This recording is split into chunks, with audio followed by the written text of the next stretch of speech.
तेरी महिमा तू ही जाने। बेटी और बहनोई की मौत ने जैसे तोड़कर ही रख दिया था। जैसे तैसे किराए की गाड़ी करके रोती बिलखती दर्शन को गाड़ी में बिठाकर रोहतक के लिए चल दिया था। रोहतक में घर पहुंचकर तो दिल जैसे हलक में ही अटक गया। बहन दोनों छोटे दुध मुहे बच्चों को गोद में लिए एकटक अपने पति की लाश को निहारे जा रही थी। सोच सोच कर दिल बैठा जा रहा था, क्या होगा आगे, कैसे पालेगी इतने छोटे बच्चों को। दर्शन को गाड़ी से उतारा। बेटी की मौत ने पहले ही उसे बुरी तरह से तोड़ दिया था। दर्शन एक और मौत देखकर अपने को संभाल न सकी। गाड़ी से उतरते ही वहीं निढाल होकर जमीन पर बैठ गई। माताजी दौड़कर आई, दर्शन को अंदर ले गई। मैं भी पिताजी के कंधे पर सर रखकर रो पड़ा।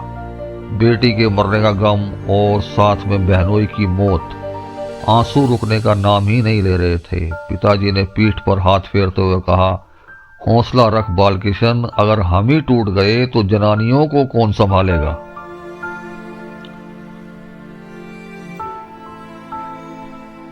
अंतिम संस्कार कर सारा परिवार घर को लौट आया। बहन की शादी में लिया कर्ज अभी उतरा ही नहीं था कि एक और जिम्मेदारी सिर पर आ गई थी। 13वीं के बाद दर्शन को लेकर दिल्ली लौट आया। जीवन वापस अपने पुराने ढर्रे पर चल निकला था। दर्शन कुछ ज्यादा ही खोई खोई सी रहने लगी थी। मैं भी समझ रहा था बच्चे के जाने का दुख उसे अंदर ही अंदर खाए चला जा रहा था। एक दिन मैं दर्शन से बोला, दर्शन ऐसे कब तक चलेगा? अगर तुझे कुछ हो गया तो मेरा क्या होगा? अगर तू राजी हो तो दूसरे बच्चे की कोशिश करें। ना जी, रहने दो, मुझे तो अब बहुत डर लगता है। अगर उसे भी कुछ हो गया तो मैं जीते जी मर जाऊंगी। कुछ नहीं होगा, सब माता रानी पे छोड़ दे। अगले ही दिन मैं वैष्णो देवी जाने की 2 टिकटें ले आया। जम्मू तक ट्रेन जाती थी और उससे आगे बस का सफर था। दफ्तर से 1 हफ्ते की छुट्टी ले आया था। अगले दिन हम जम्मू की ट्रेन में बैठ चुके थे। जम्मू उतरे, वहां से सीधी बस कटरा के लिए मिल गई। कटरा उतरते ही एक कमरा धर्मशाला में मिल गया। शाम को 4 बजे दर्शन को लेकर दरबार के लिए निकल पड़ा। जैसे ही पहाड़ों की चढ़ाई शुरू करी, दर्शन ने अपने जूते उतार दिए और बोली, मैं तो नंगे पैर दरबार तक जाऊंगी। मैंने बहुत समझाने की कोशिश करी कि दरबार 14 किलोमीटर दूर है और खड़ी चढ़ाई है, पर नहीं मानी। हम धीरे धीरे दरबार की ओर चल दिए। रात को 3 बजे दरबार पर पहुंचे। आराम से दर्शन हो गए माता रानी के। दोनों ने मिलकर ये अरदास करी माता से, अब जो औलाद आए उसके ऊपर अपना आशीर्वाद सदा बनाए रखना। अगले दिन दिल्ली के लिए निकल पड़े।